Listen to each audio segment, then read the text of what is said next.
Linear algorithm.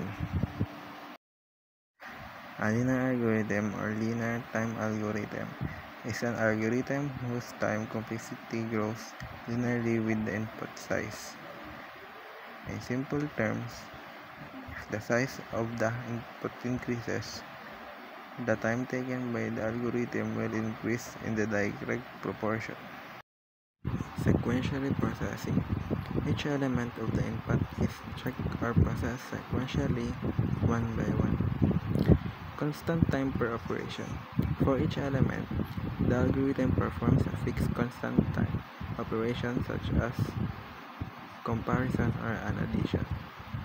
No-nested loops. There are no-nested loops that would cause the algorithm to perform more work than necessary. Start from the first element of the list. Compare each element with the target number, which is number 7. If the element matches the target, return its index. If it finds the target, it returns the index where the target is located.